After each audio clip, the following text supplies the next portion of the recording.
Hi everyone. The topic for today is Uniform Civil Code. ఈరోజు మనం what is uniform civil code and uniform civil code వల్ల మనకి advantages ఏంటి, challenges in implementation of uniform civil code ఏంటి, and అసలు ఇది right టైమా uniform civil code ఇండియాలో ఇంప్లిమెంట్ చేయడానికి మనం చూద్దాము. యూనిఫామ్ సివిల్ కోడ్ అంటే ఏంటి? It refers to a common set of laws governing civil rights of every citizen. In a simple way మీకు చెప్పాలంటే, in any society criminal matters ఉంటాయి, సివిల్ మ్యాటర్స్ ఉంటాయి. క్రిమినల్ మ్యాటర్స్ అంటే ఫర్ ఎగ్జాంపుల్ ఒక murder తీసుకుంటే everyone irrespective of the religion are subjected to same laws. For example a person a committed murder.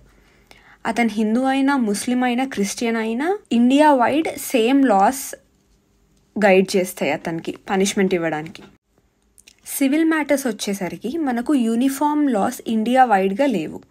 Marriage కానీ, divorce కానీ, inheritance, maintenance, adoption, succession, ఇవన్నీ either religion wise different loss guide చేస్తున్నాయి, లేదా state government different states వాళ్ళ state governments కింద different loss ఉన్నాయి. So uniform civil code అంటే ఏంటంటే the idea of having a common set of personal laws on all these civil matters which would apply to all citizens irrespective of their religious affiliations.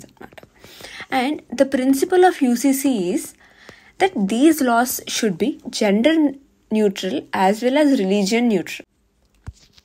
Uniform civil కోడ్కి సంబంధించి మన కాన్స్టిట్యూషన్లో ఏమైనా ఉందా అంటే, under article 44 of directive principles of state policy, Constitution says state should establish a uniform civil code for all its citizens.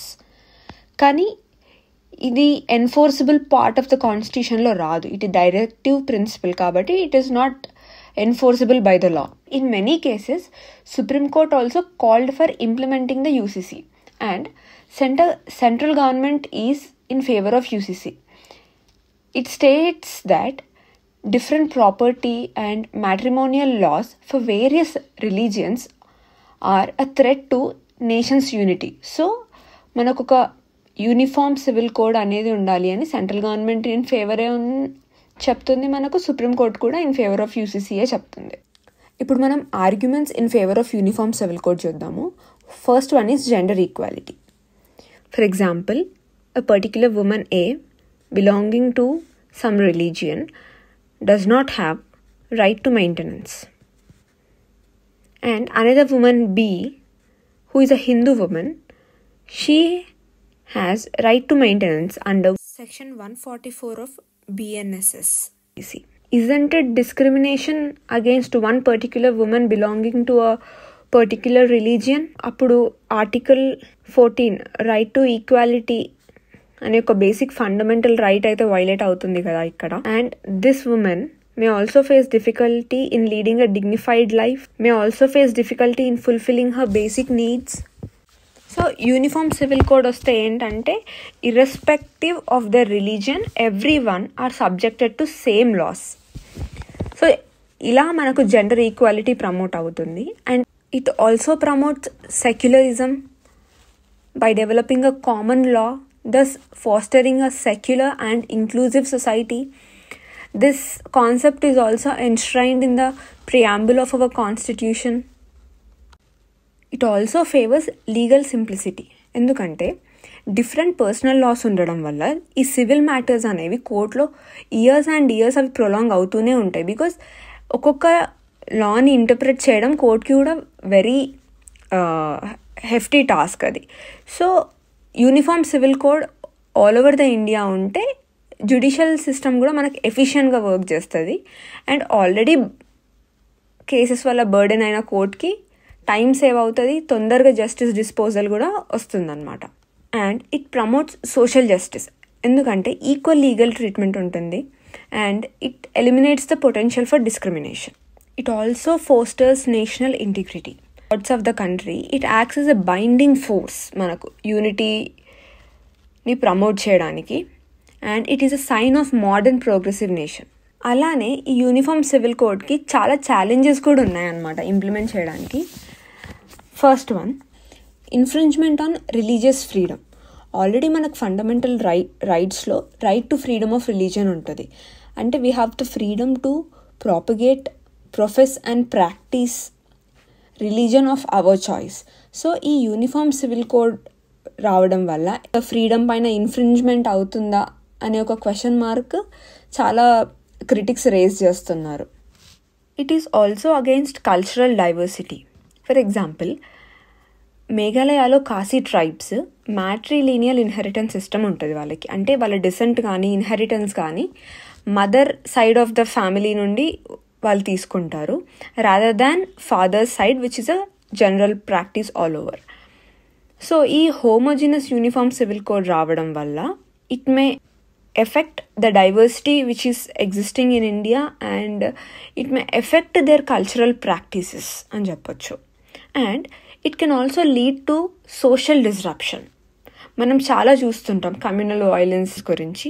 So ఈ uniform civil code రావడం వల్ల పర్సనల్ లాస్ని అండ్ రిలీజియన్ని టార్గెట్ చేస్తుంది కాబట్టి కరెక్ట్ కమ్యూనికేషన్ లేకపోతే కమ్యూనల్ వైలెన్స్ అనేది erupt అయ్యే chances చాలా ఉంటాయి.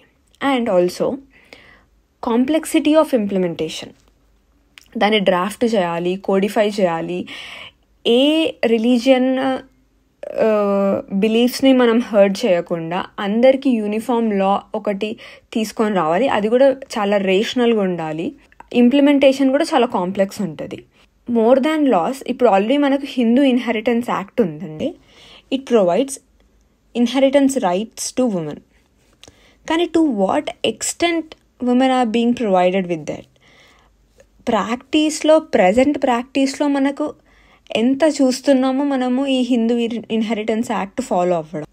More than the laws, what we need is we have to address patriarchy, we have to address gender stereotypes. ఎందుకంటే మనం ఇక్కడ చూసుకుంటే గ్లోబల్ జెండర్ గ్యాప్ ఇండెక్స్లో India is ranked at 129 out of 150 countries. So first ఈ basic things correct చేసుకొని ఒక uniform లా వస్తే అది అందరు దాన్ని ఫాలో అవ్వడానికి కూడా చాలా ఈజీగా ఉంటుంది. సో మనం ఏం చేయొచ్చు? First consensus building. అంటే ఫస్ట్ డిస్కషన్స్ జరగాలి, అందరికీ అర్థం కావాలి అసలు యూనిఫామ్ సివిల్ కోడ్ అంటే ఏంటి, దానివల్ల మనకి అడ్వాంటేజెస్ ఏంటి. Everything comes with some or the other disadvantage. So ఆ డిసడ్వాంటేజెస్ కూడా మనం తెలుసుకొని మనం దాన్ని చేసుకొని discussions and deliberations with all the stakeholders involved అది మనం చేయాలి. And what is more important is unity. ఇండియాలో ఇన్ని స్టేట్స్ ఉన్నాయి, ఇన్ని లాంగ్వేజెస్ ఉన్నాయి, ఇన్ని రిలీజియన్స్ ఉన్నాయి, కాస్ట్స్ ఉన్నాయి. బట్ దెన్ మనం చాలా ప్రౌడ్గా చెప్పుకునేది ఏంటంటే unity in diversity. So uniform civil code వస్తే కూడా మనకు unity is more important rather than uniformity. So we should see that unity should not be disturbed at any chance. We have to eliminate only those practices which do not meet the constitutional standards. Awareness and sensitization programs could jarpalandi. Since religion is a very personal, sensitive issue in India, we need to ensure that every citizen is well informed. So what do you think? Is it the right time to implement uniform civil code in India? Comment your thoughts. Please like, share and subscribe. Thank you for watching.